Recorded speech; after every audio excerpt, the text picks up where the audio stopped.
አለፍኩኝ ነገኝ ጉልበቴ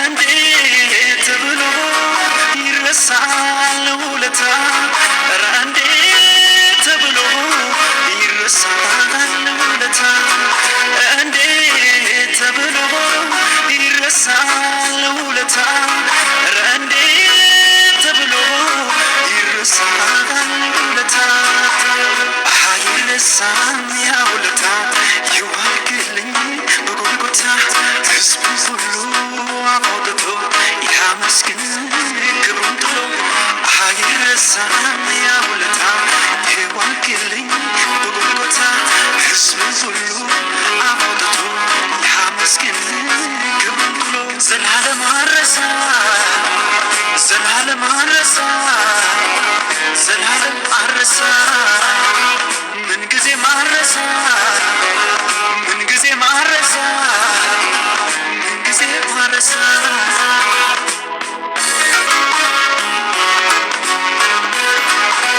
ሞትን የጠበቁት መክበሬን ሰምተዋል ውድቀቴን ያለሙት መቆሜ አይተዋል የምልህ ይሄን ነው ለውለታ ብዛት ይግባ ከማደሪያ የምስጋና መስዋዕት አይረሳም ያ ውለታ ይዋልክልኝ በጎልጎታ ሕዝቡ ሁሉ አውጥቶ ያመስግን ክብሩን ጥሎ አይረሳም ያ ውለታ ይዋልክልኝ በጎልጎታ ሕዝቡ ሁሉ አውጥቶ ያመስግን ክብሩን ጥሎ ከተረፈ ነገር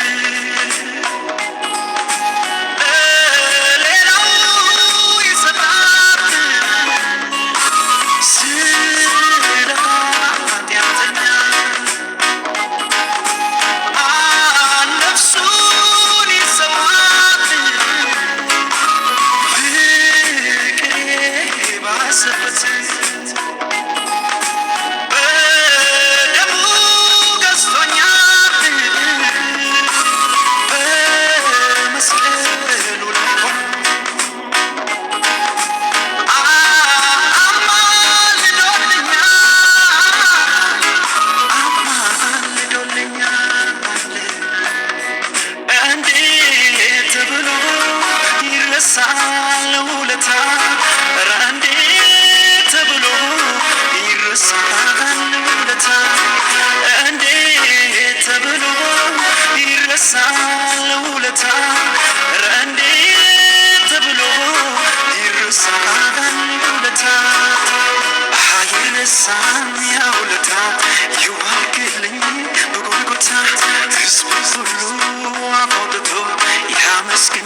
በዓለም ዙሪያ ላላችሁ ቅዱሳኖች በሙሉ ከእግዚአብሔር ከአባታችን ከጌታም ከኢየሱስ ክርስቶስ ከጌታ መንፈስ ቅዱስ አንድ አምላክ ጸጋና ሰላም ከእናንተ ጋር ይሁን። ዓለም ሳይፈጠር በፊት እግዚአብሔር በልቡ በሐሳቡ የሰው ልጆችን በወደደበት ፍቅር በልጁ በክርስቶስ ኢየሱስ የጠራችሁ በመንፈስ ቅዱስ ጥሪውን የተቀበላችሁ ወንድሞቼ እህቶቼ ብሎ ሊጠራ ያላፈረበት በእርሱ ለእግዚአብሔር ልጆች እንድትሆኑ የተጠራችሁ ቅዱሳን በሙሉ የጌታ ጸጋ ከመንፈሳችሁ ጋር ይሁን።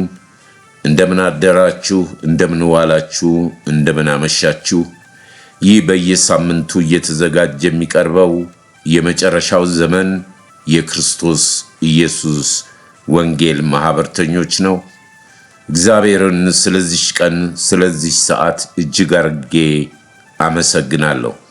በሕይወት በእድሜያችን ላይ እችን ቀን እንድናይ እንድንወጣ እንድንገባ ተኝተንም እንድንነሳ ከሚታይ ከማይታይ ከክፉ ፍላጻ ሁሉ ጠብቆ በእድሜያችን በሕይወታችን እቺ እግዚአብሔር የሰራት ቀን ነች በእርሷም ደስ ይበለን ተብሎ እንደተጻፈ በዚህ ቀን እንድንኖር የረዳን ጌታ ክብር ምስጋና ለስሙ ይሁን። ቅዱሳኖች ዛሬም በጣም አርጌ እግዚአብሔር ዘመናችሁን ይባርክ። ባለፈው ሳምንት በአንድ ቀን ውስጥ ከ100 ሰው በላይ እንዲሰማ ያደረጋችሁ እውነት የሆነውን የክርስቶስን ወንጌል አብረን ስላገለግልን እግዚአብሔር ጸጋውን ያብዛላችሁ። ከ8 እስከ 10 ሰው አዲስ ወደዚህ ህብረት የተቀላቀላችሁ ጌታ ዘመናችሁን ይባርክ። በመጨረሻው ዘመን ላይ የሚገለጥ እውነት አለ። እግዚአብሔር እውነት ነው፣ ብርሃን ነው፣ ጨለማ በሱ ዘንድ የለም። ሰው በማይቀርበው ብርሃን ውስጥ የሚኖር አምላካችን በልጁ በክርስቶስ ኢየሱስ በልባችን ውስጥ ብርሃን ይብራ ያለው ጌታ ዛሬም ልጆቹን ይመግባል፣ ያስተምራል፣ ያስገነዝባል፣ ያስጠነቅቃል። በተለያየ መንገድ ዘመኑን እንድንዋጅ፣ ዓለምን እንድናይ፣ በዓለም ውስጥ የሚሆኑትን ነገሮች እንድንገነዘብ እግዚአብሔር በሰጠን ዕድሜ ቆም ብለን ወዴት ከየት ምን እየሆነ በመንፈስ ቅዱስና በቃሉ እየመረመርን ራሳችን ድነን ሌሎቹን ለማዳን እግዚአብሔር በሕይወት በዕድሜያችን እችን ቀን ሰጥቶናል። ክብር ምስጋና ሁሉ ለስሙ ይሁን። ቅዱሳኖች ባለፈው ሳምንት እንግዲህ ሁላችንም እንዳየነው የተመለከትነው ነገር ቢኖር ምንድነው? ባለፈው ሳምንት ስለ ሪፎርሜሽን ፕሮቴስታንት አማኞችና ካሪስማቲክ ፔንቴኮስቴዎች ወይንም የስተት ትምህርት የኑፋቄ ትምህርት ልዩ ወንጌል ሐዋርያው ቅዱስ ጳውሎስ ልዩ ወንጌል የሚለውን አስመሳይ ተመሳሳይ ነገር ግን ጨለማ የሆነ የሰው ልጆች ጠላት የዲያብሎስ የሉሲፈር መልእክተኞችንም ሰዎች ደግሞ ከቃሉ በላይ በመሆን የሚመሰርቱት ቤተክርስቲያንና ህብረት በእግዚአብሔር ቃል የበላይነት ሳይሆን በሰዎች ዕውቀት ጥበብ ያንን በሚከተሉ ላይ ችግር እንደሚመጣ ወንጌል ወዴት እየሄደ እንደሆነ ቤተክርስቲያን እንደገና ደግሞ ስልጣንን በተመለከተ ስልጣን የእግዚአብሔር ቃል በቤተክርስቲያን ሽማግሌዎች መንፈስ ቅዱስ ባላቸው ለትውልድ ለሚመጣውም ትውልድ ጤናማ ትምህርት የሚያስተምሩትን የሚሸቅጡትንና ለእርግማን የሚጨምሩ የሚቀንሱ ለእርግማን እንደተሰጡ በዛ ውስጥ ደግሞ የሚጫወተውን መንፈስ አይተናል። ስለ ገንዘብ አይተናል። የገንዘብን መጨረሻ ወደ ቁጥሩ ወደ 666 እንደሆነ ተመልክተናል። ዛሬ በጣም ጥልቅ የሆነ ወደ ውስጥ ብንመረምር ድንገት ቢከሰት አሁን በምድር ላይ እኛ የምንለው ክርስትናና በመጨረሻው ሰዓት ክርስቲያን ማለት ምን ማለት እንደሆነ የምናይበት ነው። ይሄው ምንድነው? አውሬው፣ የአውሬው ስም፣ የአውሬው ምልክት፣ የአውሬው ቁጥር እነኚህ ሶስቱን ስሙን፣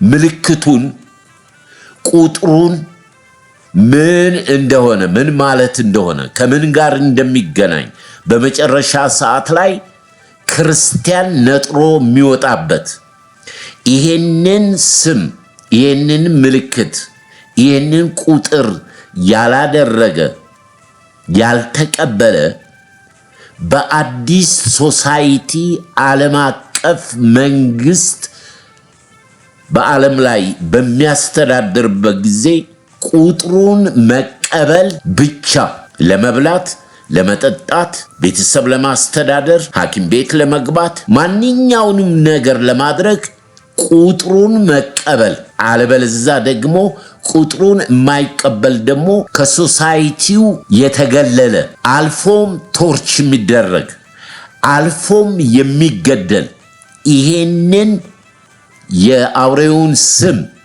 የአውሬውን ምልክት የአውሬው ቁጥር የሌለው መኖር እንደማይችል ለመኖር በዚህ በአዲሱ ሲስተም በአንድ ዓለም አቀፍ መንግስት የሚመራ ሰላምን አመጣለሁ፣ አበለጽጋችኋለሁ፣ በሰላም ነው የምትኖሩት፣ በተለያየ መንፈሳዊ ነገር ኃይል አለው የሚያደርጋቸው ነገሮች ስላሉ በብዙ አይነት ሲስተም ሰዎች ወደዚህ እንዲገቡ ወደውም ተገደውም አንቀበልም ቁጥሩን ያሉት ክርስቲያኖች ምን እንደሚያጋጥማቸውና በምን መንገድ በመጨረሻ ላይ ካመኑት መንፈስ ጋር ተጋጥመው አንቀበልም ቁጥሩን ያሉት ከመንፈስ ቅዱስ ከክርስቶስ መንፈስ ጋር ተጋጥመው እንዴት አድርገው እንደሚያሸንፉና አምላካቸው እንዴት እንደሚበቀል በነሱ ላይ እስር፣ ግርፋት፣ የተለያየ ነገር ያደረጉትን እንዴት እንደሚበቀላቸው ያ ብቻ አይደለም። በመጽሐፉም እናየዋለን።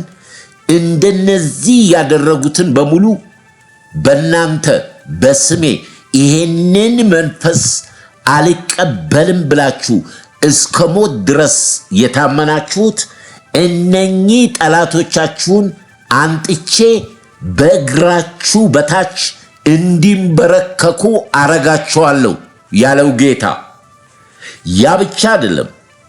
በዙፋኑ ላይ መቀመጥ እኔ በተቀመጥኩበት በአባቴ ቀኝ ትቀመጣላችሁ፣ በዙፋን ላይ ትቀመጣላችሁ እስከ ሞት ድረስ የታመንኩን የሚለው የመጨረሻው ዘመን የአንድ መንግስት ሃይማኖታዊና ስርዓት ዓለም በሙሉ በአንድ መንፈስ በፖለቲካም በሃይማኖትም በመመራት ይህንን የአውሬውን ስም የአውሬው ምልክት የአውሬው ቁጥር ከሌለው በምድር ላይ መብላት፣ መጠጣት፣ መስራት፣ መታከም ማንኛውንም ነገር ማድረግ አይችልም።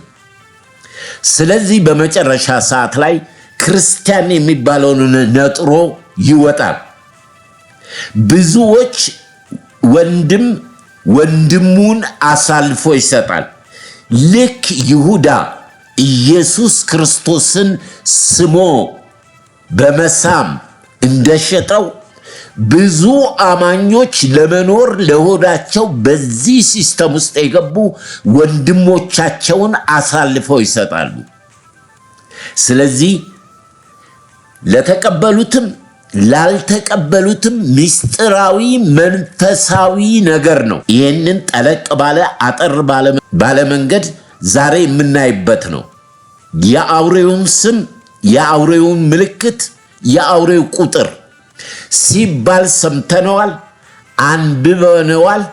ነገር ግን ይሄ ሃይማኖታዊ ስፒሪት ነው፣ መንፈስ ነው። ባለፈው እንዳየነው ገንዘብ መንፈስ ነው ብለናል። አሁንም እየመጣ ያለው ወደ መጨረሻ ላይ ወደዚህ ነው።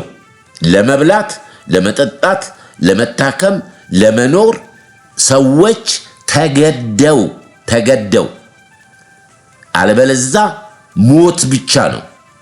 ሞት ለመኖር ቁጥሩን መቀበል፣ አለበለዛ ለሞት ራስን አሳልፎ መስጠት። ለዛ ደረጃ የሚያደርሳቸው ክርስቲያኖች ከመንፈስ ቅዱስ ጋር ኮኔክት ያላቸው ነው፣ ግንኙነት ያላቸው ነው። ስለዚህ ያንን ለማድረግ ታላቅ መንፈሳዊ ውጊያ ነው የሚኖረው። ምክንያቱም በምድር ላይ ይሄ አዲሱ ሲስተም አዲሱ ጄኔሬሽን በዚህ ቁጥር ላይ ብዙ ድንቅ ታምራቶችን ስለሚያደርግ በዛ ድንቅ ታምራቶች ይወሰዳሉ ሰዎች። ሰው ቢታመም ሐሰተኛው ነቢይ መጥቶ ጸልዮ ይድናል። አስመሳይ ነው። እውርን እንኳን ያበራል። ስለዚህ ሰዎች አምላክ ነው ብለው ያመልኩታል፣ ይከተሉታል። ስለዚህ በጣም አሳሳቢ የመጨረሻው ዘመን ክርስቲያን ማለት ነጥሮ የሚወጣበት ነው። እግዚአብሔር ለሰዎች ልጆች የላከው ኢየሱስ ለአይምሮ አይደለም፣ ለልብ ነው። ልብን ነው የሚፈልገው እግዚአብሔር። ልብን ነው የለወጠው።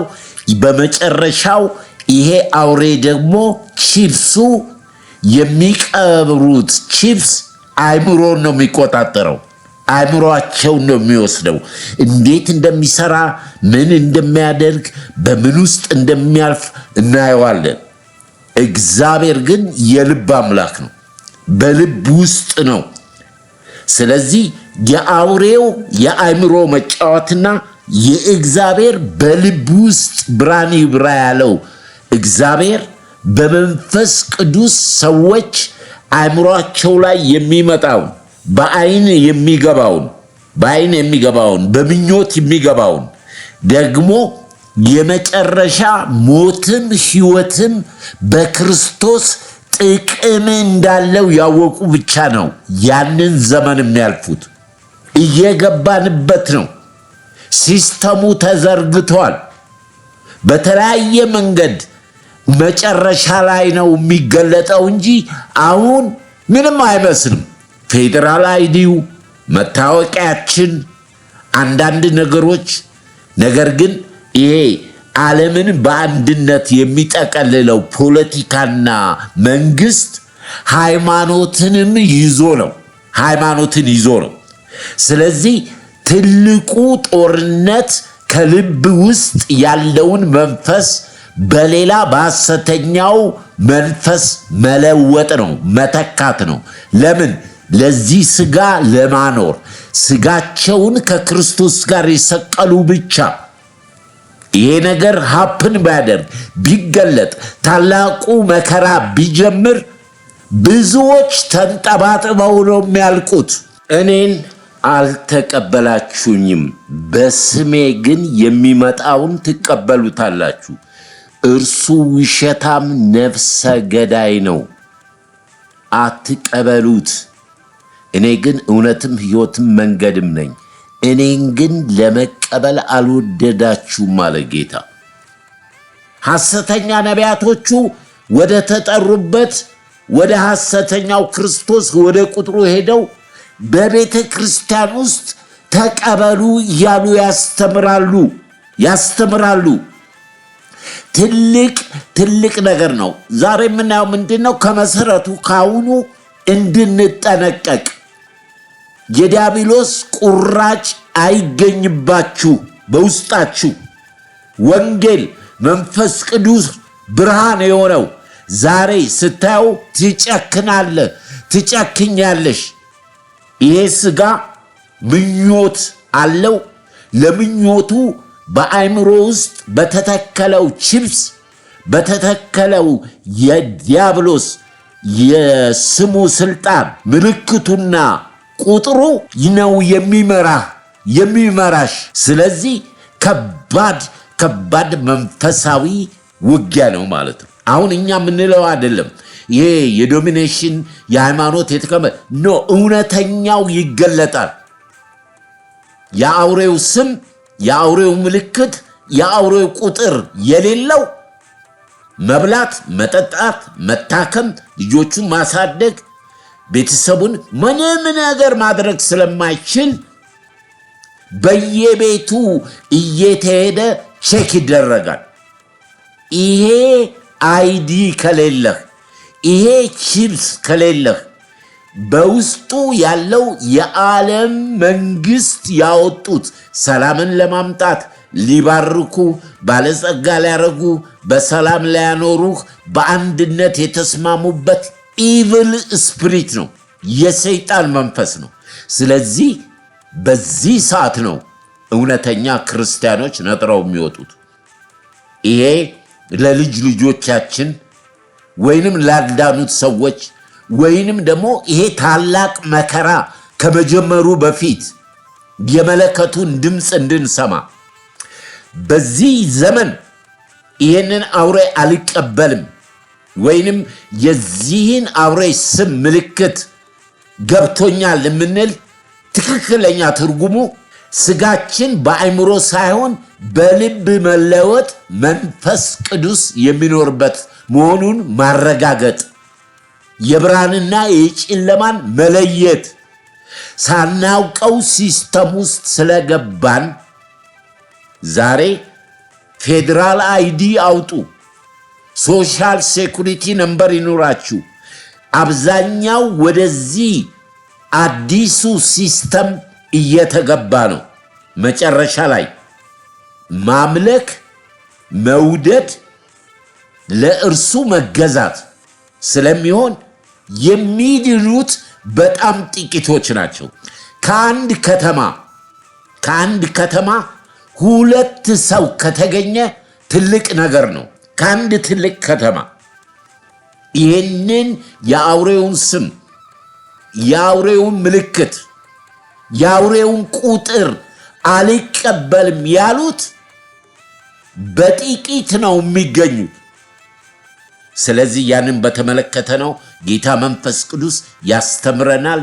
እያንዳንዳችሁ በጌታ ፍቅር ጸጋ በመንፈስ ቅዱስ እንድታዳምጡ እንድትከታተሉ ቆም ብላችሁ ዘመኑን እንድትዋጁ ነፍሳችሁ ሕይወታችሁን እንድታዩ ለሌሎችም ደግሞ ሼር በማድረግ የመጨረሻውን ዘመን የክርስቶስን ወንጌል እናበስራለን፣ እንመሰክራለን።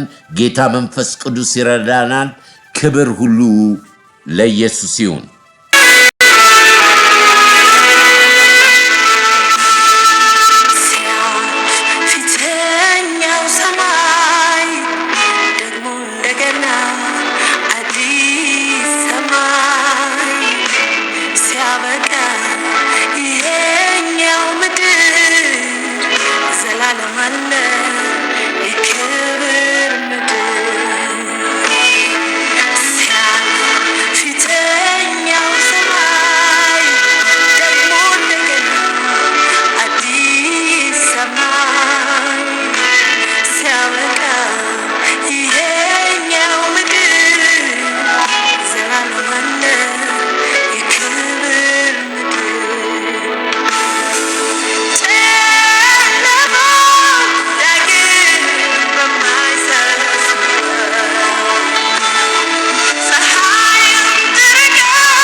የዮሐንስ ራእይ ምዕራፍ 13 ከቁጥር 15 ጀምሬ በጌታ በኢየሱስ ክርስቶስ ስም አንብበን እንጸልያለን። በፊተኛው አውሬ ስልጣን በእርሱ ፊት ሁሉን ያደርጋል። ለሞተው የሆነውን ቁስል ተፈወሰለት። ለፊተኛው አውሬ ምድርና በእርሱ የሚኖሩትን እንዲሰግዱለት ያደርጋል። እሳትንም እንኳን ከሰማይ ወደ ምድር በሰው ፊት እስከማያወርድ ድረስ ታላላቅ ምልክቶችን ያደርጋል። በአውሬው ፊት ያደርግ ዘንድ ከተሰጠው ምልክቶች የተነሳ በምድር የሚኖሩትን ያስታል። የሰይፉን ቁስል ለነበረውና በሕይወት ሊኖረው ለአውሬው ምስል እንዲያደርጉ በምድር የሚኖሩትን ይናገራል። የአውሬው ምስል ሲናገር እንኳን ለአውሬው ምስል የሚሰግዱለት ሁሉ ሊሰግዱላቸው ለአውሬው ምስል ትንፋሽ እንዲሰጠው ተሰጠው። ታናናሾች፣ ታላላቆች፣ ባለጠጎች፣ ድሆችም፣ ጌታዎችና ባሪያዎችም ሁሉ በቀኝ እጃቸው ወይንም በግንባራቸው ምልክቱን እንዲቀበሉ የአውሬው ስም ወይም የስሙ ቁጥር ያለው ምልክት የሌለበት ማንም ሊገዛ ወይንም ሊሸጥ እንዳይችል ያደርጋል። ጥበብ በዚህ አለ። አእምሮ ያለው የአውሬውን ቁጥር ይቁጠረው፣ ቁጥሩም የሰው ቁጥር ነውና፣ ቁጥሩም 666 ነው። መንፈስ ለአብያተ ክርስቲያን የሚሰማ ጆሮ ያለው ይስማ ይላል የአምላካችን ቃል። ይሄ ከባህር የወጣው አውሬ ባህር ሕዝብ ነው። ከሕዝብ መሃል የወጣ ሰው ነው። እሱ ስልጣን ለሐሰተኛው ክርስቶስ ይሰጣል። ሐሰተኛው ክርስቶስ ደግሞ ለሐሰተኛ ነቢያት። ይህንን ለማድረግ በምድር ላይ ያሉትን ባለጠጋ፣ ሀብታም፣ ድሃ ይህን ቁጥር እንዲቀበሉ ያደርጋል። ይሄ ቁጥር የሌለው መለወጥ፣ መሸጥ፣ ማንኛውንም ነገር ማድረግ አይችልም። ቁጥሩም የሰው ቁጥር ነው። 666 ነው። የሚሰማ ጆሮ ይስማ ይላል የእግዚአብሔር አምላካችን ቃል።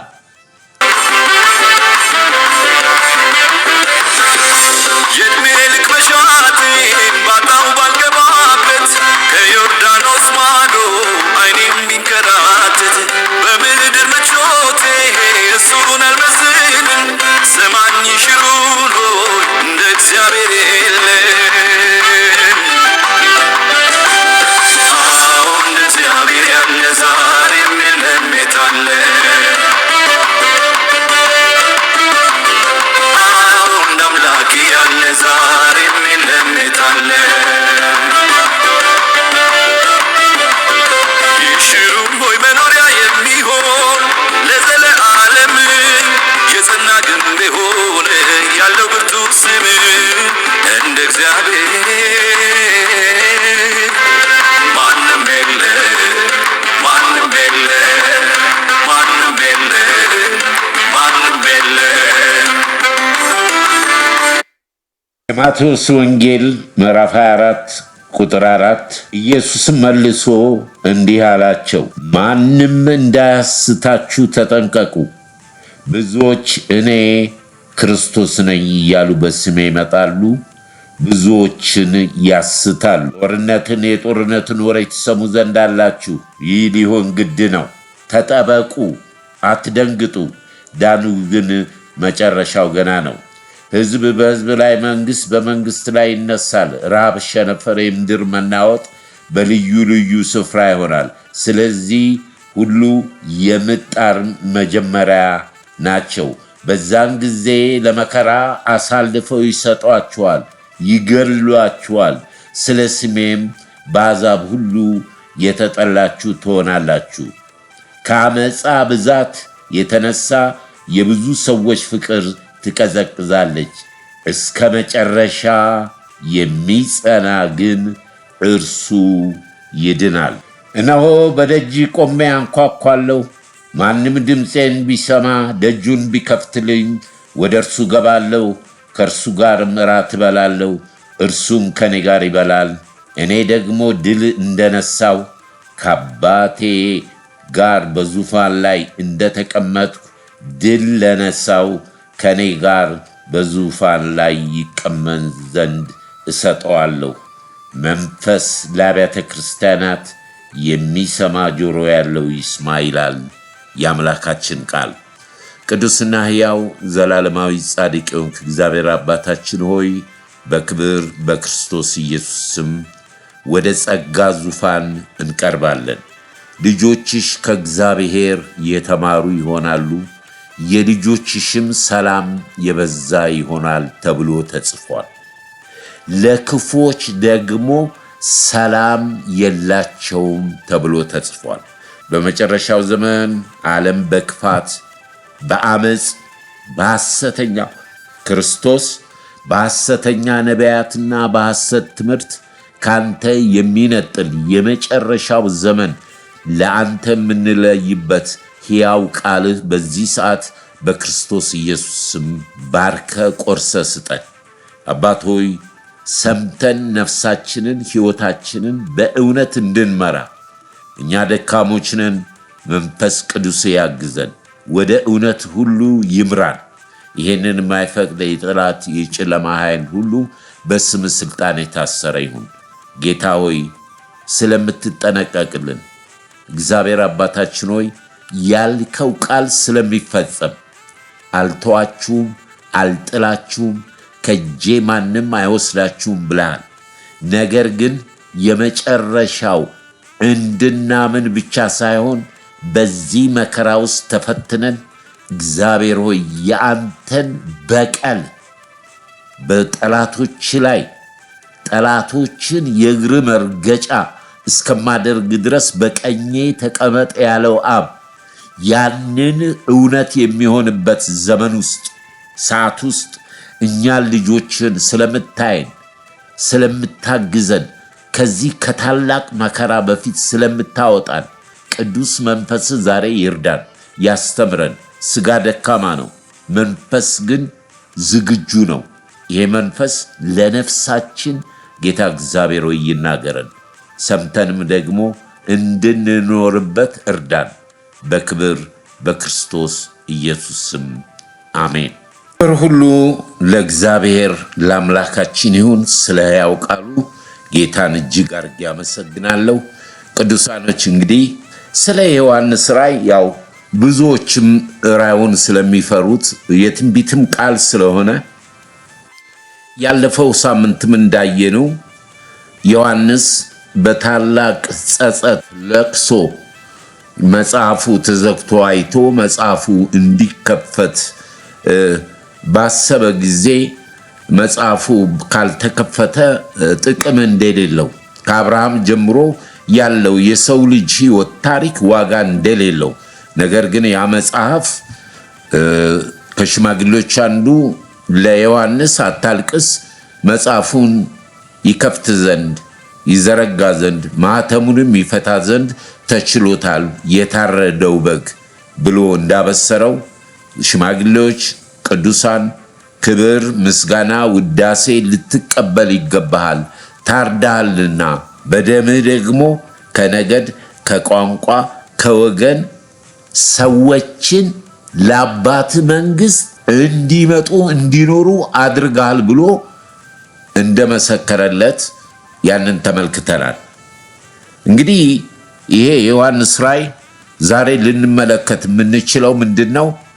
ኒው ጄኔሬሽን አዲስ ትውልድ አዲስ መንፈስ በዓለም ላይ የሚመሰረተው ታላቅ መንግስት ዓለምን በሙሉ የተቆጣጠረ ያንን የሚሰራበት ኃይል ሰዎችን በምድር ላይ ለማረጋጋት ጦርነትን የሚሽር ሰዎችን የሚያበለጽግ ሰዎች በአንድ ህብረት በአንድ መንግስት በአንድ ሃይማኖት እንዲታጠሩ እንዲያዙ የሚያደርግ ልዩ የዲያብሎስ የጨለማው የአጋንንት የቀደመው እባብ ሳጥናኤል የሱ መልእክተኛ ሐሰተኛው ክርስቶስ የሐሰተኛ ክርስቶስ አገልጋዮች ሐሰተኛ ነቢያቶች ዋናው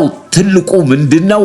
ስፒሪቹዋል ዋር መንፈሳዊ ውጊያ ከሰዎች ጋር ሰዎችን በምድር የሚያምኑትን እምነት ማውጣት ያንን እምነት ያንን አምልኮ አውጥቶ በሌላ አምላክ በሌላ አምልኮ የሚደረግ የተዘረጋ የጨለማው ዓለም የዚህ ዓለም ገዢ መንፈስ ነው።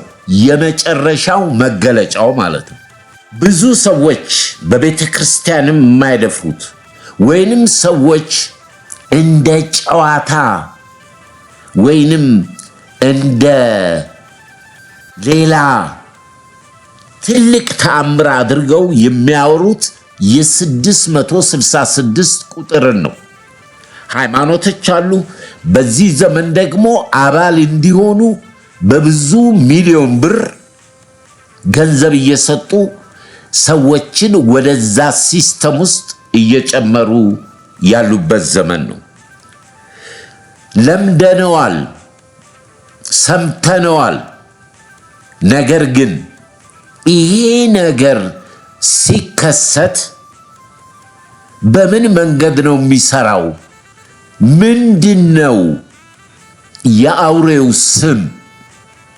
የአውሬው ምልክት? የአውሬው ቁጥር 3 ነው። ስም አለው፣ ምልክት አለው፣ ቁጥር አለው። ይህንን የሚሰራ ትልቅ ኦርጋናይዜሽን ዓለም አቀፍ መንግስት ነው። ዓለም አቀፍ መንግስት በጥበቡ በእውቀቱ በዓለም ላይ ሰላምን፣ ጦርነትን የሚያስወግድ፣ ኢኮኖሚን የሚያሻሽል፣ ሃይማኖትን ደግሞ ወደ አንድ ቦታ የሚያመጣና ለዚህ መጠቀሚያው መሳሪያ የሚሆን ትልቅ መዋቅሩ ምንድነው? የሰዎችን አእምሮ መግዛት፣ አእምሮአቸውን መግዛት፣ አእምሮአቸውን መለወጥ። ለዚህ ደግሞ ያዘጋጁት ምንድነው? ቺፕስ አለ ማለት በሰውነታቸው በቀኝ እጃቸው ወይንም በግንባራቸው ላይ ይሄ አዲሱ ስልጣኔ አዲሱ ሲስተም ይህንን እንዲቀበሉ ዓለም አቀፍ የሆነ አንድ መርህ ነው። ዓለም አቀፍ ዓለም በሙሉ የሚገዛለት፣ የሚመራበት፣ የሚገባበት፣ የሚወጣበት፣ የሚነግድበት ሕይወቱን ስጋውን በምድር ላይ ለመኖር ይሄንን ስም፣ ይሄንን ምልክት፣ ይሄንን ቁጥር መቀበል ግድ ነው፣ ግድ ነው። አለበለዛ መብላት፣ መጠጣት፣ መልበስ፣ መታከም፣ ማንኛውንም ነገር ማድረግ አይችልም። ስለዚህ በዛን ሰዓት ላይ ያለ ሐሰተኛ ነቢያትና ሐሰተኛ ክርስቲያኖች የሚገለጡበት ነው። ትልቅ የሚገለጡበት ዛሬ በምድር ላይ ያለን ክርስቲያን ለክርስቶስ ተለይተናል የምንል ትልቅ ተስፋ አለን። የምንጠብቀው የትንቢት ተስፋ አለ። እርሱም የጌታችን የመድኃኒታችን የኢየሱስ ክርስቶስ ዳግም መመለስ ነው። እንድንፈራ ሳይሆን እንድንጠነቀቅ ነው። ጌታ በሉቃስ ወንጌል ምዕራፍ 24 ቁጥር 23 ጀምሮ በዛ ወራት ለርጉዞች ለሚያጠቡ ወየውላቸው፣ ታላቅ በምድር ላይ ለዚህ ሕዝብ ላይ ቁጣ ይሆናል፣ በሰይፍ ስለትም ይወድቃሉ፣ ወደ አሕዛብ ሁሉም ይማረካሉ።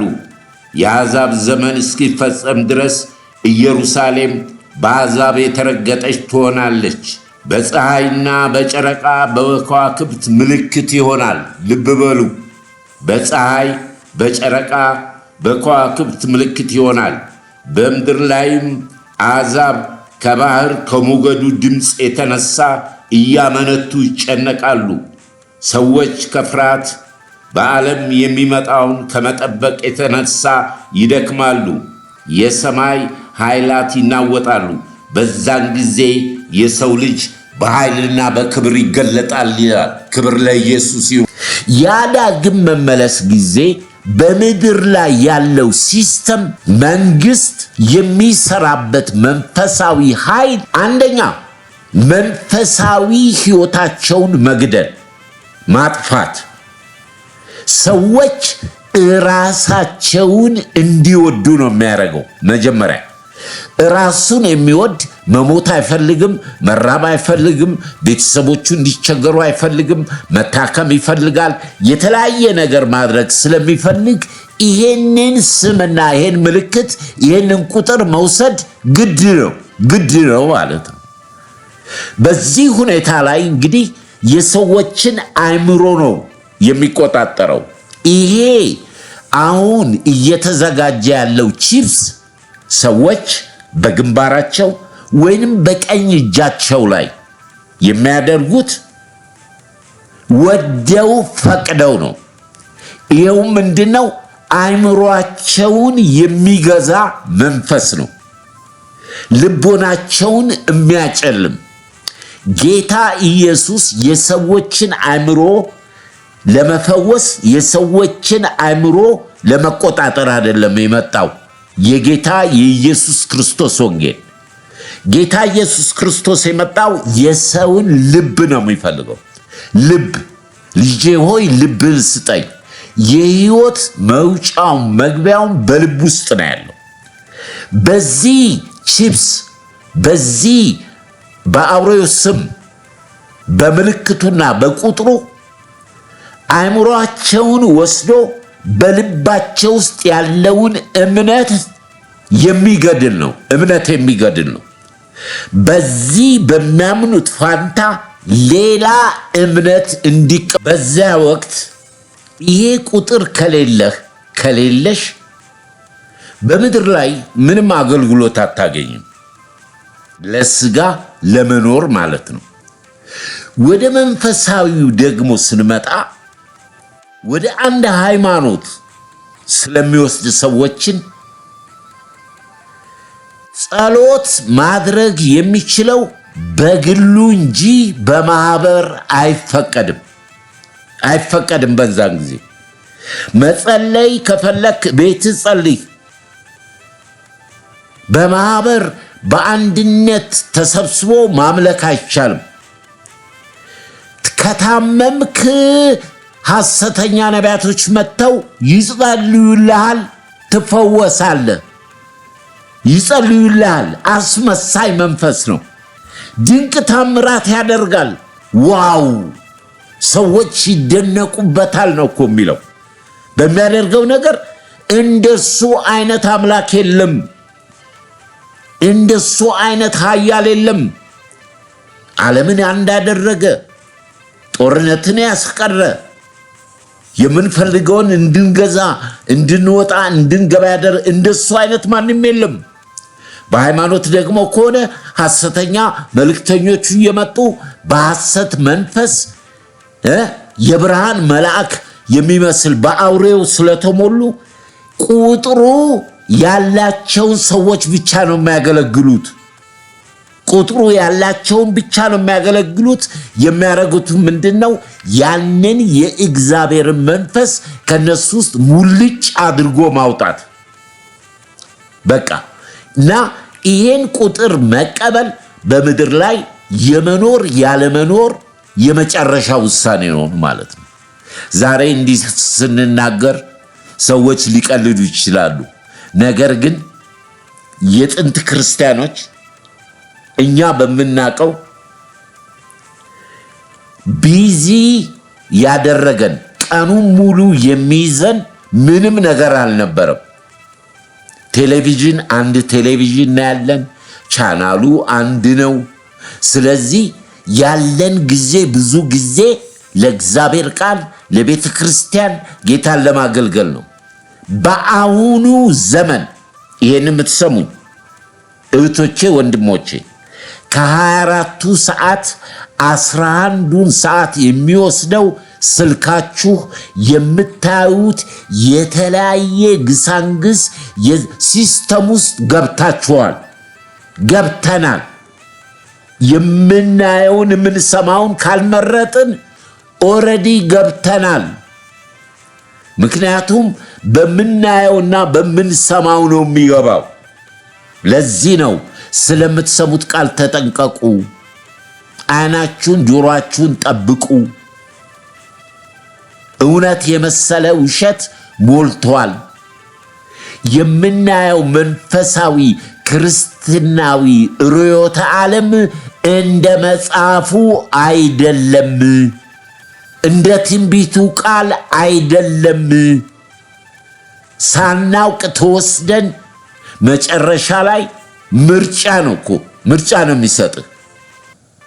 ወይ ቁጥሩን ተቀበል ወይንም ልጆችን እንገላለን፣ ወይንም እናት አባትን እንገላለን፣ ወይንም እንዲህ እናደርጋለን። በቃ አውሬው ተቆጣጥሮታል። አዲሱ ሲስተም፣ አዲሱ የሚመጣው አንድ መንግስት፣ አዲሱ የሚመጣው አንድ ሃይማኖት ክርስትና ክርስቶስን የሚከተል በዚህ ይታወቃል። አንባቢው ያስተውል ይላል የጌታ ቃል። አንባቢው ያስተውል። ክርስቶስ በዚህ ነው በዛ ነው ቢሏችሁ እንዳትወጡ መንፈስን ለዩ። ያ ደግሞ ማረጋገጫ ነው የመንፈስ ቅዱስ በልብ ውስጥ መኖር። ዛሬ የምናረጋግጠው ይህንን ነው። በእግዚአብሔር መንፈስ የሚመሩ እነኚህ የእግዚአብሔር ልጆች ናቸው። መንፈስ ቅዱስ ለመንፈስ ስለሚሰጥህ ጨካኝ ነው የምትሆነው። ታውቃለህ፣ በዛን ሰዓት ላይ ምናልባት በተለያየ መንገድ በአእምሮ ስለሚጫወት ባለፈው ሳምንት እንዳየነው እኔን መከተል የሚፈልግ ቤቱን፣ እናቱን፣ አባቱን፣ ሚስቱን፣ ልጆቹን፣ የገዛ ነፍሱን፣ እርሻውን ጥሎ የማይከተለኝ ለእኔ ሊሆን ደቀ መዝሙር ሊሆን አይገባም የሚለው እነኛ ደቀ መዛሙርት ሁሉን ጥለን ነው የተከተልን ያሉት። ፈተናው የሚመጣው እዚህ ሰዓት ላይ ነው። ወይ ትቀበላለህ ቁጥሩን፣ ስሙን፣ ምልክቱን፣ ወይንም ደግሞ እህትህን ቢገሉ፣ አባትህን ቢገሉ፣ ልጅህን ቢገሉ፣ ያንተንም ነፍስ ቢገሉ ቆርጠ ነው የምትገባው። ክርስቲያን መፈተኛው ስሙን፣ ምልክቱን፣ ቁጥሩን ባለመቀበል እስከ ሞት ድረስ የታመንኩን የሕይወት አክሊል ታገኛለህ። የሕይወት አክሊል ብቻ አይደለም፣ እኔ በተቀመጥኩበት በአብ ቀኝ ትቀመጣለህ። እርሱ ብቻ አይደለም፣ በምድር ያሰቃዩህን፣ በምድር በአንተ ላይ ክፉ ያደረጉትን በሙሉ አንጥቼ ከእግር በታች አንበረክካቸዋለሁ። ክብር ለመንፈስ ቅዱስ ይሁን። እስከ ሞት ድረስ ለዚህ ወንጌል ለዚህ እምነት የታመንሽውን ሊመጣ ያለው ይመጣል። ጻድቅ በእምነት በሕይወት ይኖራል። መቀበል ወይ አለመቀበል። 666 ማለት ቁጥሩ እግዚአብሔር ይቅር የማይለው የቁጣው ጽዋ የሚፈስባቸው ሐሰተኛው ነቢይና ሐሰተኛው ክርስቶስ። ሳጥናኤል ግን ለ1000 ዓመት ይታሰራል። ጌታ በምድር 1000 ዓመት ሲገዛ ለአባቶቻችን የገባው ተስፋ ለልጅ ልጅ ነው። በግራህ 1000 በቀኝ 10,000 ይወድቃሉ። መቅሰፍት ወደ ቤትህ አይገባም። እግዚአብሔር ልጆቹን ይጠብቃል፣ ለእርሱ የሆኑትን ስለሚያውቅ። መንፈስ ቅዱስ ከልባቸው ጋር የገለጠላቸው በሰይፍ አንገታቸው ቢቆረጥ፣ ቢታሰሩ፣ ቢደበደቡ፣ በተለያየ መንገድ ቢመጡ አይቀበሉም። ቁጥሩን አይከተሉም። ስሙን አልቀበልም ብለህ ብትለይም የሚያስገድድ መንፈስ ነው። ከሶሳይቲው ትገለላለህ። ቶርች ያረጉሃል፣ ያስሩሃል፣ ቤተሰቦችን ይገላሉ።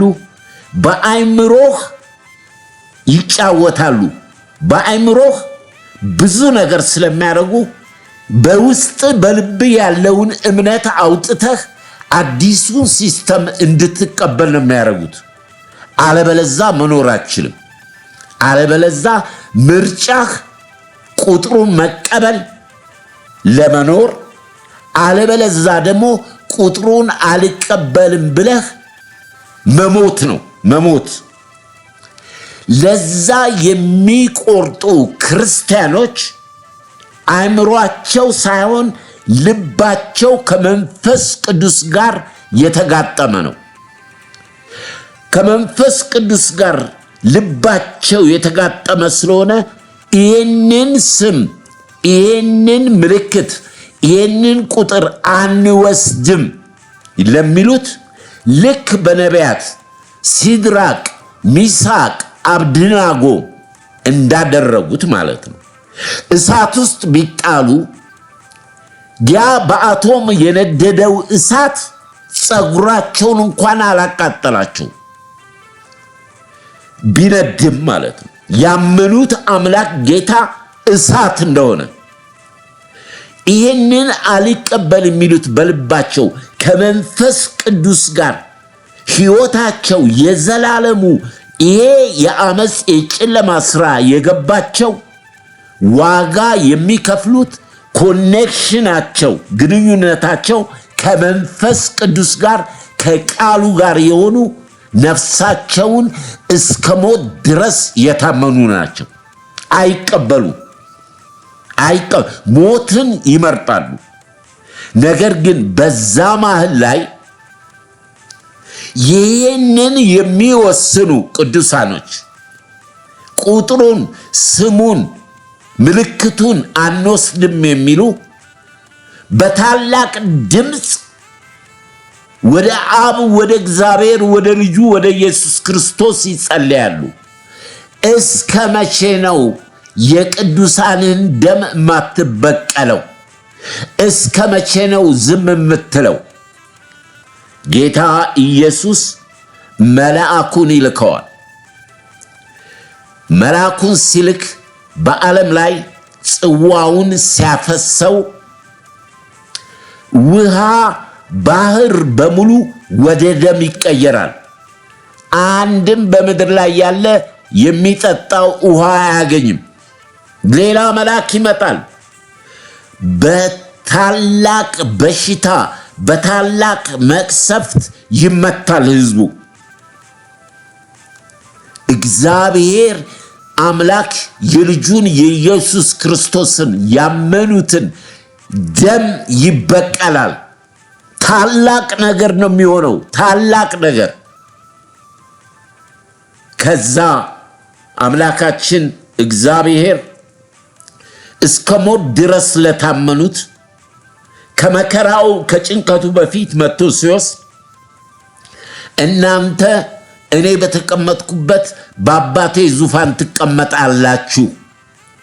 ያ አይበቃችሁም? ለናንተ ስለኔ ስለ ወንጌሌ ስለ ስሜ መስዋዕት ለከፈላችሁ እናንተን በምድር ያሰቃዩ የገረፉ የተሳደቡ በእናንተ ላይ መከራ ያደረሱትን አንጥቼ በእግራችሁ ስር እንዲንበረከኩ አደርጋቸዋለሁ አለ።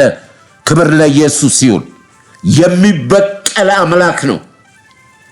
ከዚህ ታላቁ መከራ የሚወጡ ክርስቲያኖች፣ ክርስቲያን የሚባለው የዛን ጊዜ ነው የሚታወቀው። ክብር ለመንፈስ ቅዱስ ይሁን።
እንግዲህ ለቅዱሳኑ ያለው ማስጠንቀቂያ ምንድን ነው?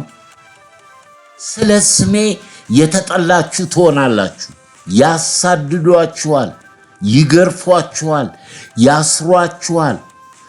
ወንድም በወንድሙ ላይ ይነሳል። ይሁዳ በመሳም ጉንጩን በመሳም አሳልፎ እንደሰጠው ክርስቲያንን እህቶቼ ናቸው ወንድሞቼ ናቸው ያላችኋቸው ሆዳቸው አምላካቸው የሆነ በዚህ ሲስተም ውስጥ ያሉ ከየቤታችሁ እየጠቆሙ ያስይዟችኋል፣ አሳልፈው ይሰጧችኋል። ተጠንቀቁ። ክርስቲያን ለክርስቶስ ራሱን በመስቀል ላይ የሰቀለ እውነተኛ ክርስቲያን የሚታወቀው በመከራው ሰዓት ነው። እምነት የሚፈተነው ዛሬ እኮ በትንንሹ ነገር ነው የሚባለው፣ በትምህርተ ጥቅስ። ወገኖች ሆይ ከታላቁ መከራ በፊት መጥቶ የሚወስደን አምላክ የታመነ ነው። አናየውም። ቤተ ክርስቲያን ትነጠቃለች። ዛሬ ነው ቀን እያለ ሕይወታችንን መጠበቅ ያለብን በቃሉና በመንፈስ መንፈስንና የጨለማውን ሥራ የምንለይበት ከማን ጋር እንደምንሰበሰብ ከማን ጋር ኅብረት እንደምናደርግ ቃሉን በመንፈስ መረዳት፣ ዘመኑን መዋጀት፣ ቀኑን መዋጀት ገንዘብ አምላክ የሆነበት ዘመን፣ ወንድም ወንድሙን አሳልፎ የሚሰጥበት ዘመን፣ ፍቅር የቀዘቀዘበት ዘመን። ይሄ ወደ ልባችን ከመንፈስ ቅዱስ ጋር ጨክነን አብረን በእግዚአብሔር ፊት ቀንና ሌሊት እየጸለይን፣ እግዚአብሔር ታማኝ ነው። ጌታ ታማኝ ነው። ከታላቁ መከራ ከዚህ ጭንቀት በፊት መጥቼ እወስዳቸዋለሁ። የእርሱ የሆኑትን ያውቃል። ይህንን ክፉ መንፈስ ዛሬ ሲስተም ውስጥ ሳንገባ ማወቅ አለብን። በእውነት እስቲ አሁን ወደ ልባችን እንመለስ። ይሄ ነገር በዚህ ዘመን ቢገለጥ እውነት ክርስቲያን አለ እኔን ጭምር እውነት አልብላ አልጠጣ በቤተሰቦቼም በኔም በሕይወቴም በማንኛውም ነገር ስለ ክርስቶስ የመጣውን ነገር እንቀበላለን እንላለን ነው? ይሄ መጀመሪያ የሚረጨው ይሄ መንፈስ ራስ ወዳድነት ነው። ስጋህን እንድትወድ እንድታበላው እንድታጠጣው ምን አገባኝ? እግዚአብሔር ያውቃል። እግዚአብሔርማ የእሱ የሆኑትን ነው የሚያውቀው፣ በልጁ በክርስቶስ ደም የተዋጁትን። በመጨረሻው ሰዓት እኮ ላይ በኤልያስና በሙሴ መንፈስ ነው የሚመጣው ጌታ ወደ ኢየሩሳሌም። በኢየሩሳሌም ጎዳና ወንጌል እኛ በበጉ ሰርግ ላይ ሆነን ጌታ እያገለገለን ዛሬ የታመንሽ ክርስቶስ ሕይወት ነው፣ ሃይማኖት አይደለም። እንዳየነው ባለፈው ሳምንት ሃይማኖቴ የሚለው ትምህርቱን ነው። በዚህ ትምህርት የማያመጣ ይህን ትምህርት የማያስተምር አትቀበሉት፣ ሰላምም አትበሉት። በዛን ዘመን ይሄ ነገር ቢገለጥ ወገኖች ሆይ ክርስቲያን ነች እህቴ ነው ወንድሜ ነው ብለህ ስትቀበለው የሚጠቁም ነው ሊያስይዝህ። ምክንያቱም ቺፕሱ አእምሯቸውን የዚህ ዓለም ገዢ ልቦናቸውን አሳውሮ አእምሯቸውን አሳውሮ የዲያብሎስ ተከታይ ሆነዋል። ዲመንስ ናቸው። ሰው ራሱ ምን ሆኗል? አውሬ ሆኗል። የአውሬውን ቁጥር የተቀበለ አውሬ ነው። ስሙን የተከተለ የሚያመልከው ያመልኩታል። ይሄ አጭበርባሪ መንፈስ ኢየሩሳሌምን አይሁዶችን አጭበርብሯቸዋል። አካባቢያቸው ካሉ አረቦች ጋር ሰላምን ፈጥሮ ጦርነት የሚባል ቀርቶ በእስራኤል እንደሱ አይነት አዋቂ እንደሱ አይነት ጥበበኛ የለም ብለው አይሁዶች ተቀብለውት ከዛስ ምስሉንና ቁጥሩን በቤተ መቅደስ አቁሞ እኔ ክርስቶስ ነኝ ሲል ከእንቅልፋቸው ይነቃሉ። ለዚህ ነው የእግዚአብሔር አምላካችን ቃል ዘመኑ እንደደረሰ እወቁ፣ ከእንቅልፍ የምትነቁበት ዘመን። የምንተኛበት ዘመን አይደለም። በነገር ሁሉ በማስተዋል በጥበብ በጭምተኝነት ራስን በመግዛት ኑሮዬ ይበቃኛል ብለህ ገንዘብን አሸንፈ ለሕይወት ለቤተሰቦች ለኑሮህ መኖር ለወንጌል መኖር የሚመጣው የዘላለም ሕይወት ይሻልሃል። ተፈጥሮ የመሬት መንቀጥቀጥ፣ ጎርፍ፣ ጦርነት ይበዛል። በዚህ ውስጥ የሚጠብቅ በልብ ውስጥ ያስቀመጥከው መንፈስ ቅዱስና ቃሉ ብቻ ነው። እውነትን እናውቃለን። እውነት ይመራናል። እውነት ክርስቶስ ነው። መንፈስ ቅዱስ ነው። እግዚአብሔር አምላክ የወደቁትን ያነሳል፣ የደከሙትን ያነሳል፣ የሳቱትን ይመልሳል። እቺ ቀን መመለሻ መንቃ ይሁን። ሌሊቱ አልፏል፣ ቀኑ ቀርቧል። የጌታ ምጽአት ቀርቧል። ድንገት ሊፈነዳ ይችላል። ይሄ ድንገት በዓለም ላይ የሚሰሩት የኒውክሌር መሳሪያዎች ዓለምን አንድ ለማድረግ ነው። ኃያላኖች በቤተ ክርስቲያን የምናየው ትርምስ ሐሰተኛው ነቢያቶች የበዙበት ሐሰተኛውን መንፈስ የሚያመጡበት መንፈስ ነው። ንቃ ልጆቼ። በመንፈስ ሲመሩ ከመስማት የበለጠ ደስታ የለኝም አለ ጳውሎስ ለሮሜ ክርስቲያኖች።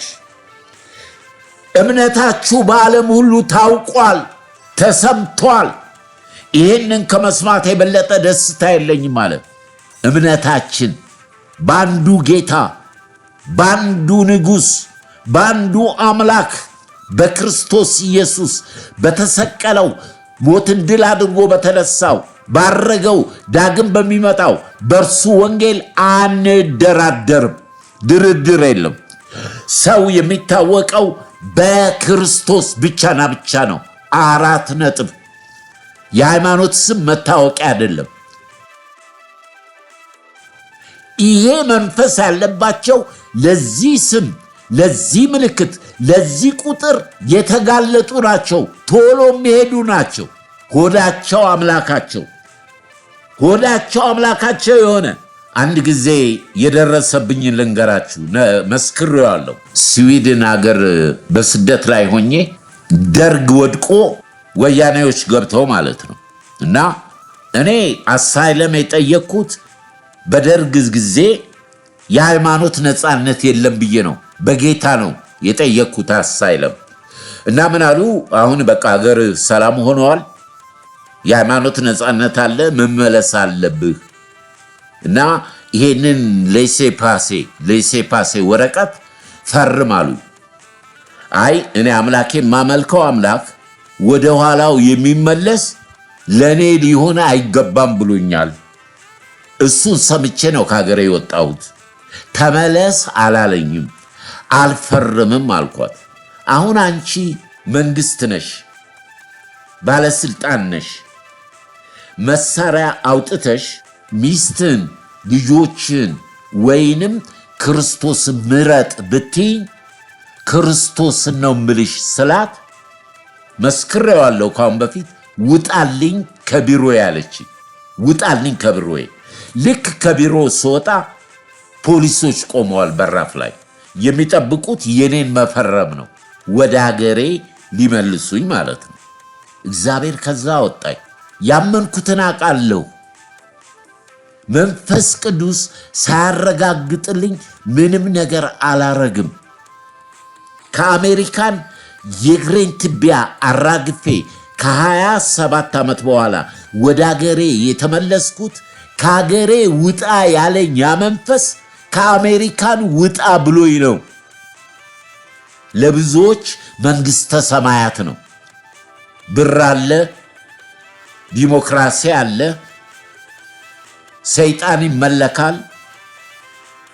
የኃጢአት የጨለማ ዙፋን ያለበት ነው አሜሪካን ማለት። መጨረሻ ላይም ደግሞ እግዚአብሔር ይቀጣቸዋል። ከልቤ ነው የምነግራችሁ። ምክንያቱም ይሄንን ዛሬ የተማርነውን መንፈስ ወደ አንድ መንግስት ወደ አንድ ስልጣኔ ከሚያመጡት አንዷ አሜሪካ ነች። የሐሰተኛው ክርስቶስ መልእክተኛ መንፈሱን ነው፣ ሰውን አይደለም የማወራው እኔ መንፈሱን ነው የምላችሁ።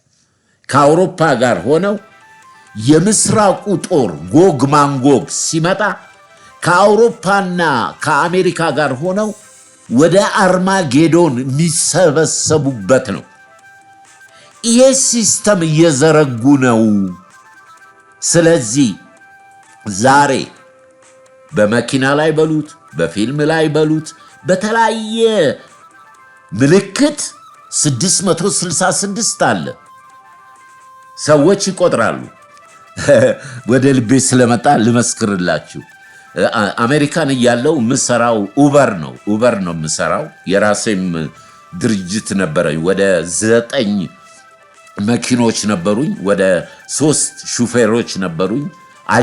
አይቶቢስም ነበረኝና በኋላ እነሱ ከተሸጡ እንትን ካልኩ በኋላ የራሴ አንድ መኪና ነበረኝና ኡበር የሚባል እንደዚህ ራይድ ማለት እንደ ኢትዮጵያ እሱ ነው የምሰራው። እና ስሰራ አንድ ቀን የሰራሁት ገንዘብ ብሩ 666 ብር ሰራው። 666 ብር። ጌታ ኢየሱስ ምስክሬ ነው።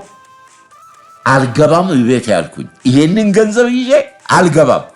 ምክንያቱስ ቁጥሩ የሰው ቁጥር ነው ብሎኛል። በቃ የምታነበው ቁጥር ነው 600። ይሄንን ገንዘብ ይዤ ቤት አልገባም ማለት እንግዲህ አሁን ምንድነው ቆሜ ጥሪ መቀበል ነው ማለት። እቺ አንድ ራይድ ባገኝ በቃ ወይ 680 ወይ 690 ወይንም 700 ይሆናል። ለክፋቱ ከ1 ሰዓት ከ2 ሰዓት በላይ ቁጭ አልኩ። ምንም ጥሪ የለም። አልገባም ቤት ያልኩኝ። ከዛ አንድ ኮል መጥቶ የ50 ብር መንገድ ነው ሄደችው። ስለዚህ ስንት ሆነ ማለት ነው? 716 ብር ሆነ ማለት ነው። እግዚአብሔርን አመስግኜ ወደ ቤት የገባው በህይወቴ የተለማመድኩት ነው የምላችሁ። ዛሬም ቢሆን የስልክ ቁጥር በሉት፣ የመኪና ታርጋ በሉት፣ ማንኛውንም በህይወቴ ያለው 666 ቁጥር ከመጣ አልወስደውም። ለምን ሽጉጥ አይደቅንብኝም? አላረገውም። ፊደሉ ያየኛል፣ እኔም አየዋለሁ። እስከዚህ ድረስ ልምምድ ውስጥ ሊያስገባን ይችላል። ስለዚህ ምንድነው መንቃት አለብን። የእግዚአብሔርን ቃል የሚበልጥ የለም። እግዚአብሔርን የሚቀድም የለም። አምላካችን ለታመኑት ታማኝ ነው። እኛ ባናምነው እርሱ የታመነ ነው። ክብር ለጌታ ይሁን። የታመነ ጌታ ነው። ያረገዋል፣ ይፈጽመዋል። የዲያብሎስን ስራ ከግራችሁ በታች ፈጥኖ ይቀጠቅጠዋል። ክብር ለእግዚአብሔር ይሁን። ይሄንን ጌታ ነው የምታምኙ። ይሄን ጌታ ነው የምታምነው። ስለዚህ ዘመኑን ዋጁ። ቀኖቹ ክፉዎች ናቸው። የምንተኛበት ዘመን አይደለም፣ የምንነቃበት ዘመን ነው። በውጭም በእግዚአብሔር ቤት ውስጥም የምንቀርባቸውን፣ የምንሳተፈውን፣ የምንሰማውን፣ የምንሄድበትን ለይተን እንወቅ።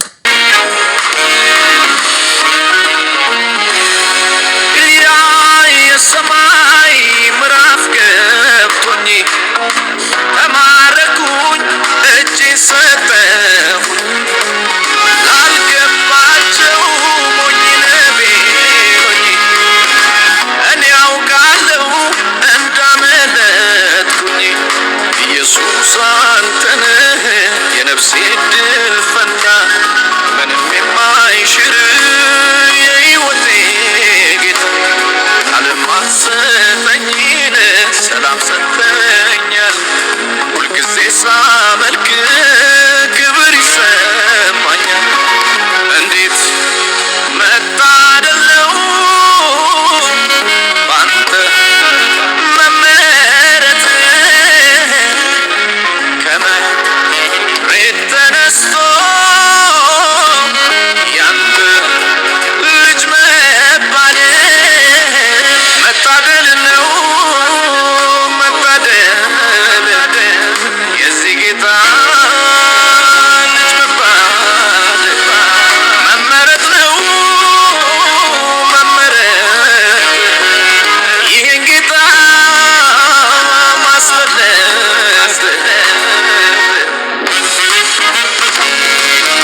ሳልሰራ ወደድከኝና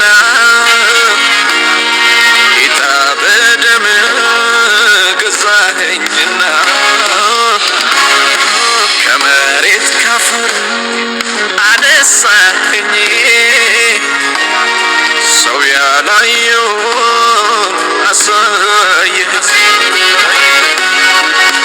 አይገርምም ኧረ አይገርምም አይደንቅም ኧረ አይደንቅም በእኔ በትንሹ ሲሰራ መንፈሱ አይገርምም ኧረ አይገርምም አይደንቅም ኧረ አይደንቅም በእኔ በትንሹ ሲሰራ መንፈሱ ቀኑ ማራፈል ማለት አንተ ማን?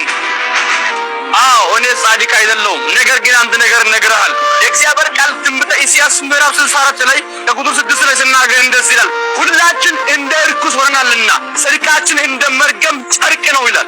ጽድቄ እንደ መርገም ጨርቅ ነው። በደሌ በጣም ብዙ ነው፣ ኃጢአትም በጣም ብዙ ነው። ነገር ግን አንድ አለ፣ እነሆ የዓለምን ኃጢአት የሚያስወግድ የእግዚአብሔር በግ የተባለ በእርሱ ስራ ጻድቅ ሆኛለሁ። በመስቀል ላይ ሞቶ የሙሴ ሕግ የሚጠይቀኝን ስራ ሁሉ በመስቀል ላይ ከጨረሰ በኋላ ተፈጸመ ያለ በራሴ ስራ ሳይሆን በራሴ ጽድቅ ሳይሆን በራሴ ቅድስና ሳይሆን ክርስቶስ በሰራው ስራ እኔ አሁን ጻድቅ ነኝ፣ ቅዱስ ነኝ። አሁን ብመጣ እንኳን ሰማይ ይገባለሁ፣ እርግጠኛ ነኝ። መጽሐፍ ቅዱስ ሲናገር ሮሜ ምዕራፍ 10 ከቁጥር 9 እና 10 ላይ ሲናገር እንደዚህ ይላል፣ ኢየሱስ ጌታ እንደሆነ በአፍህ ብትመሰክር እግዚአብሔርም ከሙታን እንዳስነሳው በልብ ብታምን ትድናለህ ይላል። ሰው በልቡ አምኖ ይጸድቃልና በአፉ መስክሮ ይድናልና። ኢየሱስን በልቤ አምኛለሁ፣ በአፌ እመሰክራለሁ፣ ድኛለሁ። ሌላ ስራ አይጠበቅብኝም። በአንዱ አምኛለሁ፣ በእርሱ ስላመንኩኝ የዘላለም ሕይወት ይጠብቀኛል። ወንድሞቼ የሚከሳችሁ አያሸንፋችሁ። ምክንያቱም የጸደቃችሁት በእናንተ ስራ ሳይሆን በክርስቶስ ስራ ስለሆነ ትድናላችሁ።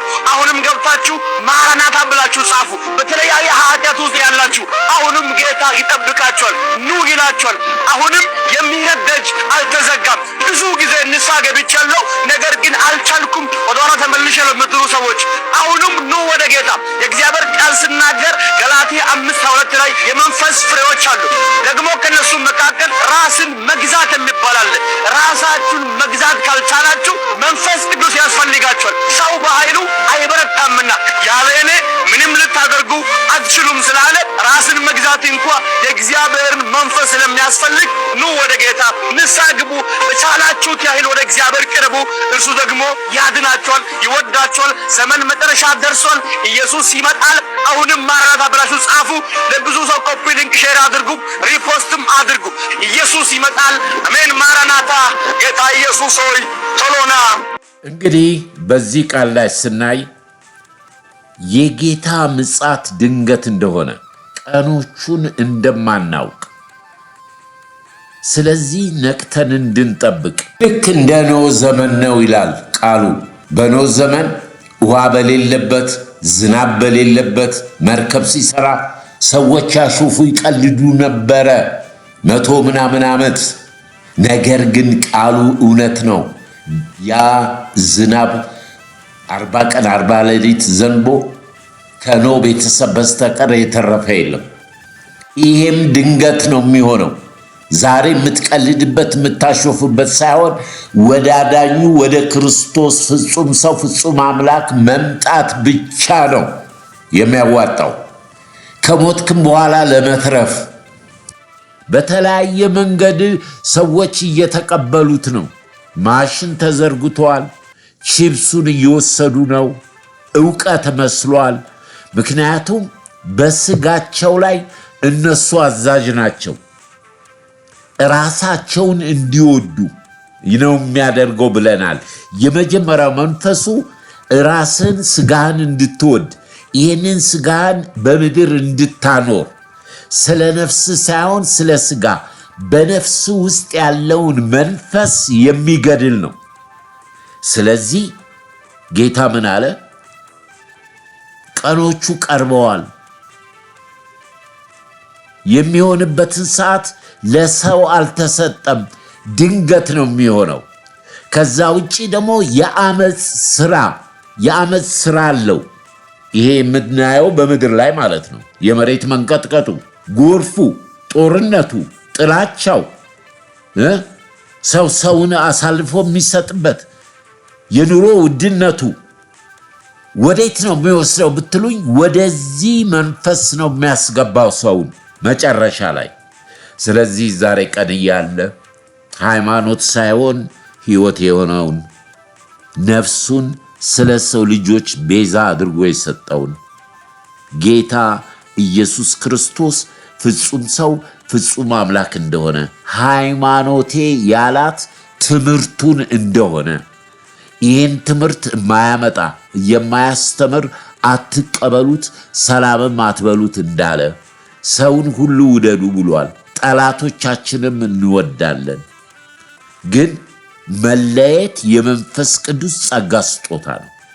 መለየት፣ ጥበበኛ መሆን፣ በመንፈስ መመላለስና ምናልባት ይሄ ነገር በሕይወታችሁ ውስጥ የሌለ ጌታ ኢየሱስ ክርስቶስን ባለፈው ሳምንት እንደተማርነው በስጋችሁ ብቻ የምታስቡት ከሆነ መንፈስ ነው። በሙታን ትንሣኤ የእግዚአብሔር ልጅ መለኮት ነው። እግዚአብሔር ወልድ ነው። ሁሉ ስልጣን በሰማይ በምድር ተሰጠኝ ብሏል። ይሄንን ተሻግሮ እግዚአብሔርን የሚጠይቅ ሼም ነው። ሼም ራስን ማታለል ነው። በክርስቶስ ኢየሱስ ግን ሁሉ ይቻላልና መጀመሪያ አስቀድመን ነፍሳችንን ከዚህ ከሚመጣው ከጨለማ ከዓለም ከዘላለም ሞት ከእርግማን በመስቀል ላይ በፈሰሰው በኢየሱስ ክርስቶስ ስም እርግጠኛ ንስሐ ማድረግ። ስለዚህ አጭር ጸሎት እናደርጋለን። ምናልባት ደግሞ በተለያየ መንገድ የዛላችሁ ወይንም ትንሽ ዕውቀት ኖሮን ታላቁን መገለጥ የመጨረሻውን ችላ ያለን በቤት ውስጥ ያለን በሃይማኖት በሐሰተኛ ነቢያት በመናፍቅ ትምህርት በልዩ ወንጌል የደበዘዛችሁ የተወሰዳችሁ ካላችሁ ቆም ብላችሁ የትንቢት ቃሉን እንድትመረምሩ ዘመኑን እንድትመረምሩ በእግዚአብሔር ቤት ያላችሁ የደከማችሁ የወደቃችሁ የሳታችሁ ካለ እቺ ቀናችሁ ነች። እቺ የእናንተ ቀን ነች። ዛሬ እግዚአብሔር ልጆቹን ይመልሳል። የወደቁትን ያነሳል፣ የሳቱትን ይመልሳል። ጻድቅ ቅዱስ ፍቅር ነው። ክርስቶስ ፍቅር ነው።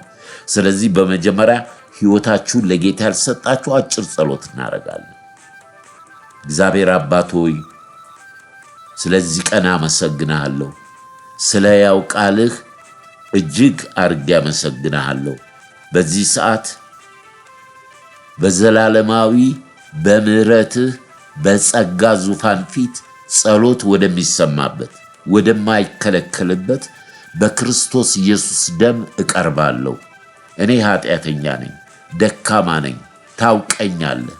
በማወቅም ባለማወቅም በድፍረትን የሰራሁትን ኃጢአት ይቅር በለኝ፣ ልጅህ አድርገህ ተቀበለኝ።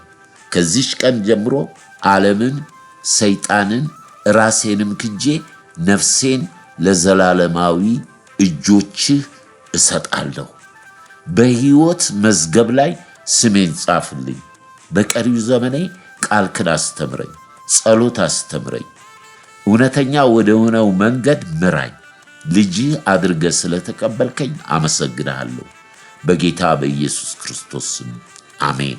ክብር ለኢየሱስ ይሁን። ለዓለም ሞኝነት ነው ብሏል። በስብከት ሞኝነት ለሚያምኑ ግን የእግዚአብሔር ኃይል ለማዳን ነው። መጽሐፍ ቅዱስ አንብቡ፣ ጸልዩ። ክርስቶስ ኢየሱስ ወደሚሰበክበት ቤተ ክርስቲያን ሂዱ። ማንም ቤተ ክርስቲያን አባል ከመሆናችሁ በፊት የቤተ ክርስቲያኗን የእምነት አቋም መመሪያ አንብቡ እና ለዩ። ጌታ ኢየሱስ ይወዳችኋል። በክርስቶስ ፍቅር ወዳችኋለሁ። ቅዱሳን አባቴ ልጆች፣ ክርስትና የመጨረሻ መገለጫው የምናየው ነው። ይህንን ተቃቁመው እስከ ሞት ድረስ የታመንኩን የተባሉት ቢመጣ እንኳን ይሄ ዝግጁ ነን ወይ? ምናልባት ከምናየው ከምንሰማው ወይንም ደግሞ ፀሐይ ወጥታ ስለገባች ኖርማል ከመሰለን ወገኖች ሆይ ተታለናል። ማራናታ ጌታ ይመጣል፣ ልጆቹን ይወስዳል። አንቺ ይወድሻል፣ አንተንም ይወዳል። የእግዚአብሔር ልጆች ናችሁ። አባ አባ ብለን የምንጮህበት የልጅነት መንፈስ ሰጥቶናል። ድካም ካለ የተለያየ ችግር ውስጥ ካለን በጌታ ፊት እንወድ። አስበኝ በሉት። ጌታ ሆይ አስበኝ። እግዚአብሔር ማንንም አይጥልም። የእርሱ የሆኑትን ሲጥልም አልሰማንም። ጻድቅ ሲጣል ዘሩም እህል ሲለምን አላየንም። እግዚአብሔር ታማኝ ነውና ቅዱስ አባቶይ በዚህ ሰዓት ልጆችን ይዤ ቀርባለሁ፣ እኔንም ጭምር ጌታ ሆይ በዚህ በከፋው ዘመን ውስጥ አንተን የምንጠብቅበት የአንተን መንፈስ ምንለይበት በቅዱስ መንፈስ በጸጋ ጉልበት ኃይል ግለጥልን እንዳንወሰድ ጌታ ሆይ። እነሆ በመጨረሻው ዘመን አስጨናቂ ይሆናል ብለህናል አባቶይ። አሁንም ዓለም ተጨንቋል። የጨለማው ዓለም ተጨንቋል። ቤተ ክርስቲያን ዘመኑን ቃልና መንፈሱን ስናይ ፍርሃት አለን። ነገር ግን ባንተ አይደለም ፍርሃታችን። ጌታ እግዚአብሔር ሆይ እውነት የመሰለ ውሸት እንዳይወስደን በቅዱስ መንፈስ ወደ እውነት ምራን። ባሪያህ ጳውሎስ ለመንፈሳዊ ልጁ ለጢሞቴዎስ በእኔ በእስረኛው በችግሬ አትፈር፣ እንደ ኢየሱስ ክርስቶስ በጎ ወታደር ሆነህ አብረኸኝ መከራን ተቀበል አለ። ጌታ ኢየሱስ በባህር ላይ በውሃ ላይ የተራመድክ በልጆች ዙሪያ በወንዶች በሴቶች ዙሪያ ጌታ እግዚአብሔር አባት ሆይ በተለያየ መከራ ችግር የሚቃወማቸው የሚያሰንፋቸው በቅርብም በሩቅም በውጊያም ሆነ በተለያየ መንገድ ላይ እግዚአብሔር ሆይ በናዝሬቱ በኢየሱስ ክርስቶስ ስም በሚያስቡትና ይህንን መለኮታዊ ሐሳብና ጸጋ ሊያስጥል የመጣውን በእያንዳንዳቸው ጉዳይ ላይ ተራመድበት፣ ሂድበት። ኢየሱስ ሆይ አባዬ ሆይ ሂድበት። የልጆችን መውጣት፣ የልጆችን መግባት፣ የልጆችን ድካም፣ የልጆችን ውድቀት ማትወድ ጌታ ሆይ በተለያየ መከራ፣ ችግር፣ ፈተና፣ ጥላቻ፣ ንቀት፣ መረሳት፣ መጠላት ቢሆን ጌታ ሆይ አንተ ተራመድበት። ለባሪያዎች ጸጋ እንደሰጠ በዚህ በመጨረሻው ዘመን ለልጆች የጥበብና የመገለጥን መንፈስ ትሰጠን ዘንድ በክርስቶስ ኢየሱስ እጸልያለሁ። የወደቁትን፣ የደከሙትን፣ የሳቱትን ልጆችን በዚህ ሰዓት በክብር በክርስቶስ ኢየሱስ ስም በያሉበት ቦታ በሚሰሙኝ ቦታ ጌታ ሆይ የመታደስ ዘመን፣ እንደገና የመነቃቃት ዘመን፣ እንደገና ሁሉን ጥለው አንተን የሚከተሉበት ዘመን፣ በአንተ የሚታመኑበትን ጸጋ ስጣቸው። ይህን ስለምታደርግ እናመሰግናለን።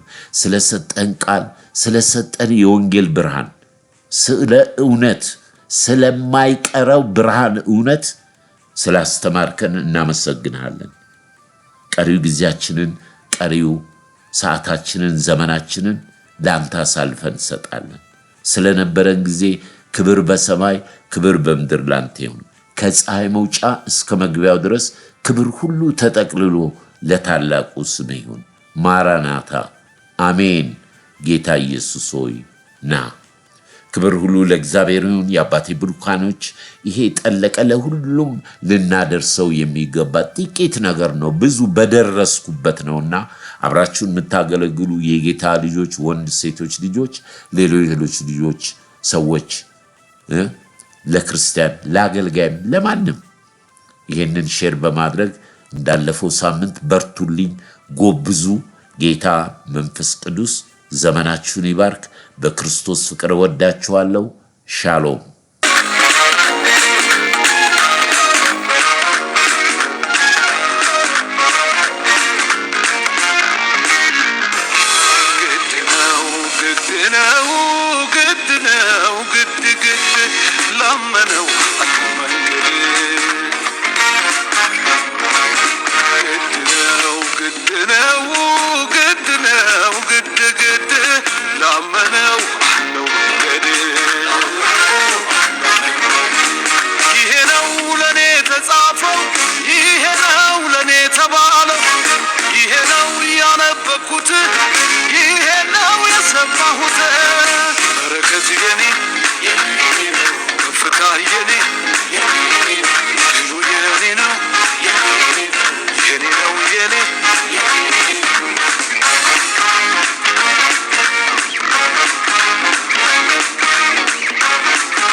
ሆኖባቸው ቀረመና በቃሁኝ ለምስጋና ሐዘኑ ሊያበቃ ጨለማው ሊያበቃ ወጀቡ ሊያበቃ ብርሃን ሊወጣ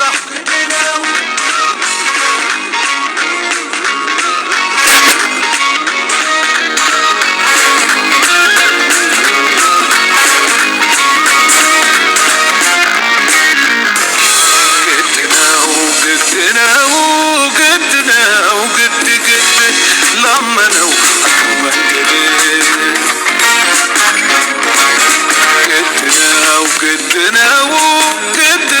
መንገድ ግድ ላመነው ነው መንገድ ይሄ ነው ለኔ ተጻፈው ይሄ ነው ለኔ ተባለው ይሄ ነው ያነበብኩት ይሄ ነው የሰማሁት በረከት